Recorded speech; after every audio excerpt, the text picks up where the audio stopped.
ഇന്നത്തെ വീഡിയോയിൽ നോക്കുന്നത് LDC 2005 മലപ്പുറം ജില്ലയിലെ ചോദ്യങ്ങളാണ്. വീഡിയോ ആദ്യമായിട്ട് കാണുന്നവരുണ്ടെങ്കിൽ ചാനൽ ഒന്ന് സബ്സ്ക്രൈബ് ചെയ്യുക. വീഡിയോ ഇഷ്ടപ്പെട്ടാൽ ലൈക്ക് ചെയ്യുക, ഷെയർ ചെയ്യുക, കമൻറ്റ് ചെയ്യുക. ചോദ്യങ്ങൾ നോക്കാം. ചന്ദ്രഗുപ്ത മൗര്യന് രാജ്യതന്ത്രത്തിൽ ഉപദേശം നൽകിയിരുന്നത് ആരാണ്? കൗടില്യൻ. 1956 ഭാഷാടിസ്ഥാനത്തിലുള്ള സംസ്ഥാന പുനഃസംഘടനയ്ക്ക് അടിസ്ഥാനമായത് എന്താണ്? ഫസൽ അലി കമ്മീഷനാണ്. സ്വാതന്ത്ര്യാനന്തര നാട്ടുരാജ്യങ്ങളെ ഇന്ത്യൻ യൂണിയനിൽ ലയിപ്പിക്കുന്നതിന് നേതൃത്വം നൽകിയ മലയാളിയായ ഉദ്യോഗസ്ഥൻ ആരാണ്? VP മേനോനാണ്. സൈമൺ കമ്മീഷൻ ഇന്ത്യയിലെത്തിയ വർഷം എന്നാണ്? 1928 സൈമൺ കമ്മീഷൻ ഇന്ത്യയിലെത്തിയത്. ഭൂദാന പ്രസ്ഥാനത്തിന്റെ ഉപജ്ഞേതാവ് ആരാണ്? ആചാര്യ വിനോബ ഭാവെയാണ്. 26ാമത്തെ ചോദ്യം. AD 644 കേരളം സന്ദർശിച്ച അറബി സഞ്ചാരി ആരാണ്? മാലിക് ദിനാറാണ്. കേരളത്തിൽ ഇപ്പോഴും തുടർന്നു വരുന്ന സാമുദായിക സംവരണം നേടിയെടുത്തത് ഏത് പ്രക്ഷോഭണത്തിന്റെ ഫലമായിരുന്നു? നിവർത്തന പ്രക്ഷോഭം. ഇൻകിലാബ് സിന്ദാബാദ് എന്ന മുദ്രാവാക്യത്തിന്റെ ഉപജ്ഞേതാവ് ആരാണ്? സർ മുഹമ്മദ് ഇക്ബാലാണ്. ബാബറിന്റെ ശവകുടീരം സ്ഥിതി ചെയ്യുന്നത് എവിടെയാണ്? നിലവിൽ ബാബറിന്റെ ശവകുടീരം സ്ഥിതി ചെയ്യുന്നത് കാബൂളിലാണ്. ബാബറിന്റെ ശരീരം ആദ്യം അടക്കം ചെയ്തിരുന്നത് ആഗ്രയിലെ ആരം ബാഗിലായിരുന്നു. പിന്നീട് അത് കാബൂളിലേക്ക് മാറ്റി. അടുത്ത ചോദ്യം. ശ്രീബുദ്ധൻ ജനിച്ച സ്ഥലം ഏതാണ്? ലുംബിനി. 2004 വള്ളത്തോൾ പുരസ്കാരത്തിന് അർഹനായ കവി ആരാണ്? അയ്യപ്പ പണിക്കറാണ്. 32 പകർച്ചവ്യാധികൾ പടർന്നു പിടിച്ചുകൊണ്ടിരിക്കുന്ന ഒരു രാജ്യം പ്രതിരോധ നടപടികൾക്കായി ഏത് അന്താരാഷ്ട്ര ഏജൻസിയാണ് സമീപിക്കേണ്ടത്? WHO സമീപിക്കേണ്ടത്. World health organization. ഇതിൻ്റെ ആസ്ഥാനം ജനീവയിൽ, സ്വിറ്റ്സർലൻഡാണ്. ജനീവയാണ് ആസ്ഥാനം. 33 സൂര്യപ്രകാശത്തെ ഏറ്റവുമധികം പ്രതിഫലിപ്പിക്കുന്ന ഗ്രഹം ഏതാണ്? ശുക്രൻ. തിരുക്കൊച്ചി സംസ്ഥാനത്തിന്റെ ആദ്യത്തെ മുഖ്യമന്ത്രി ആരാണ്? പറവൂർ TK നാരായണ പിള്ളയാണ്. തിരുക്കൊച്ചിയിലെ മുഖ്യമന്ത്രിമാരെന്ന് പറഞ്ഞിട്ടൊരു കോഡ് ഞാൻ യൂട്യൂബിൽ ഇട്ടിട്ടുണ്ട്. ആവശ്യമുള്ളവർ കാണുക. അതിൻ്റെ ലിങ്ക് ഡിസ്ക്രിപ്ഷനിൽ കൊടുക്കാം. പറയൂ കേശവ, ജോണിന്റെ പട്ടം പനയിലാണോ? Paravur TK Narayana Pillai. Kesavan C Kesavan. John AJ John. Pattom Thanu Pillai. പനയിലാണോ? Panampilly Govinda Menon. ഇതാണ് കോഡ്. അടുത്ത ചോദ്യം. ആൻഡമാൻ നിക്കോബാർ ദ്വീപസമൂഹം അറിയപ്പെടുന്ന മറ്റൊരു പേര് എന്താണ്? എമറാൾഡ് ഐലൻഡ്സ് എന്നാണ്. കളവ് പറയുമ്പോൾ കണ്ടുപിടിക്കുന്ന ഉപകരണം ഏതാണ്? പോളിഗ്രാഫാണ് കളവ് പറയുമ്പോൾ കണ്ടുപിടിക്കുന്ന ഉപകരണം. കൃത്രിമമായി പഴങ്ങൾ പഴുപ്പിക്കാൻ ഉപയോഗിക്കുന്ന മാരകമായ രാസവസ്തു ഏതാണ്? കാർബൈഡാണ്. 38 മുതിർന്ന മനുഷ്യന്റെ തലച്ചോറിന്റെ ശരാശരി ഭാരം എത്രയാണ്? മനുഷ്യ മസ്തിഷ്കത്തിന്റെ ശരാശരി ഭാരം 1400 ഗ്രാമാണ്. 1400 ഗ്രാമാണ്. ഓപ്ഷൻസിൽ 1400 തന്നിട്ടില്ല. 1400 ഗ്രാമാണ് ഒരു മനുഷ്യ മസ്തിഷ്കത്തിന്റെ ഭാരം. അടുത്ത ചോദ്യം. കൊടുത്തു മുടിഞ്ഞ നാട്. ഇത് PSC ക്യാൻസലാക്കിയ ചോദ്യമാണ്. കൊടുത്തു മുടിഞ്ഞ മാവ് എന്ന കൃതി എഴുതിയത് K കുഞ്ഞിരാമൻ നായരാണ്. കൊടുത്തു മുടിഞ്ഞ മാവ് K കുഞ്ഞിരാമൻ നായരുടെ കൃതിയാണ്. അടുത്ത ചോദ്യം. അന്തരീക്ഷത്തിലെ ആർദ്രത അളക്കുവാൻ ഉപയോഗിക്കുന്ന യന്ത്രം ഏതാണ്? ഹൈഗ്രോമീറ്ററാണ്.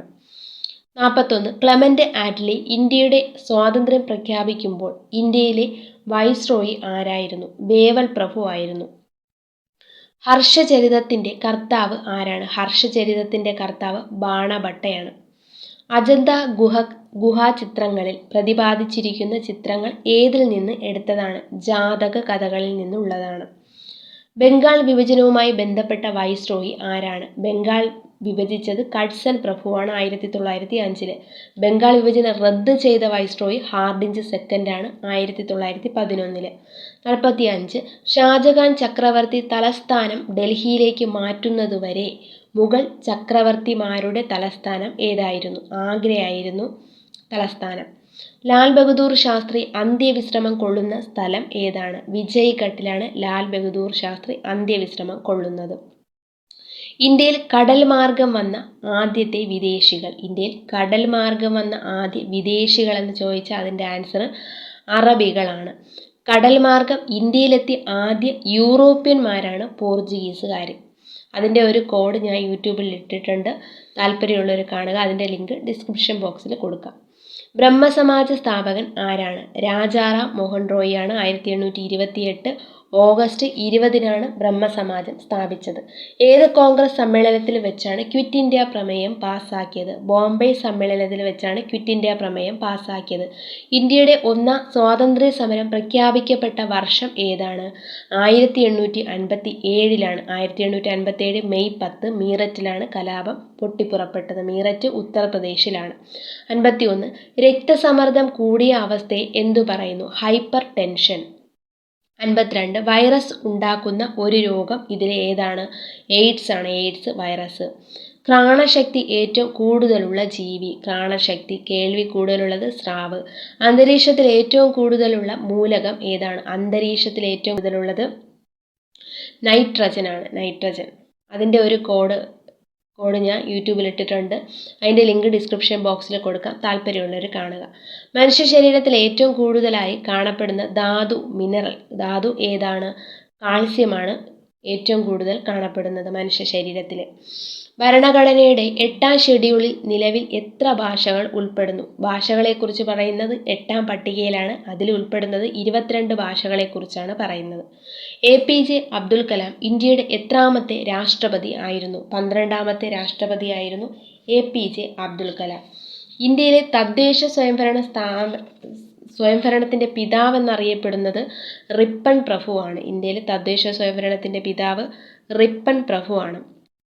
അടുത്ത ചോദ്യം, ബുള്ളി ഏത് കളിയുമായി ബന്ധപ്പെട്ടിരിക്കുന്നു? ഹോക്കിയുമായി ബന്ധപ്പെട്ട പദമാണ് ബുള്ളി.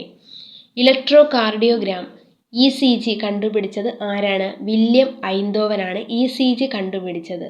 ആദ്യമായി ഡൽഹി പിടിച്ചടക്കിയ വിദേശ ആക്രമണക്കാർ ആരാണ്? മുഹമ്മദ് ഗോറിയാണ് ആദ്യമായി ഡൽഹി പിടിച്ചെടുത്തത്. കൊല്ലവർഷം തുടങ്ങിയത് എന്നാണ്? AD 825-ലാണ് കൊല്ലവർഷം തുടങ്ങിയത്. തിരുവിതാംകൂറിൽ നിന്ന് സ്വദേശാഭിമാനി രാമകൃഷ്ണപിള്ളയെ നാടുകടത്തിയത് 1910 സെപ്റ്റംബർ 26-നാണ്. പോങ് അണക്കെട്ട് ഏത് നദിയിലാണ്? പോങ് അണക്കെട്ട് ബിയാസ് നദിയിലാണ്. പോങ് അണക്കെട്ട് നിർമ്മിച്ചിരിക്കുന്നത് ബിയാസ് നദിയിലാണ്. ഇന്ത്യയുടെ ആദ്യത്തെ ഉപപ്രധാനമന്ത്രി ആരാണ്? സർദാർ വല്ലഭായി പട്ടേലാണ് ഇന്ത്യയിലെ ആദ്യത്തെ ഉപപ്രധാനമന്ത്രി. 2001 സെൻസസ് അനുസരിച്ച് കേരളത്തിലെ പുരുഷ സ്ത്രീ അനുപാതം എത്രയാണ്? 1000 പുരുഷന്മാർക്ക് 1058. 1000 പുരുഷന്മാർ 1058 സ്ത്രീകളുമാണ് അനുപാതം. 67 ഇന്ത്യയിൽ ഏറ്റവും കൂടുതൽ സിംഹങ്ങൾ കാണുന്ന ഗിർ നാഷണൽ പാർക്ക് എവിടെ സ്ഥിതി ചെയ്യുന്നു? ഗിർ ഗുജറാത്ത്. ഗായും തമ്മിൽ കോഡ് ചെയ്ത് ഓർത്ത് വെച്ചിരിക്കുക. ഗിർ നാഷണൽ പാർക്ക് ഗുജറാത്തിലാണ്. ഗിർ ഗുജറാത്ത്. ദേശീയ സാക്ഷരതാ മിഷൻ പ്രവർത്തനം ആരംഭിച്ച വർഷം എന്നാണ്? ദേശീയ സാക്ഷരതാ മിഷൻ 1988-ലാണ് ദേശീയ സാക്ഷരതാ മിഷൻ പ്രവർത്തനം ആരംഭിച്ചത്. ലോക സംഗീത ദിനം എന്നാണ്? ലോക സംഗീത ദിനം അതിന് ജൂൺ 21-ആണ്. അത് ഓപ്ഷനിൽ കൊടുത്തിട്ടില്ല. ജൂൺ 21-ആണ് ലോക സംഗീത ദിനം. 70 ഗ്രാമസഭകൾ ഏത് ഭരണഘടനാ ഭേദഗതി പ്രകാരമാണ് നിലവിൽ വന്നത്? 73-ാം ഭരണഘടനാ ഭേദഗതി പഞ്ചായത്തി രാജ്. 73-ാം ഭരണഘടനാ ഭേദഗതി പ്രകാരമാണ് ഗ്രാമസഭകൾ രൂപം കൊണ്ടത്. വീഡിയോ ഇഷ്ടപ്പെട്ടാൽ ലൈക്ക് ചെയ്യുക. വീഡിയോ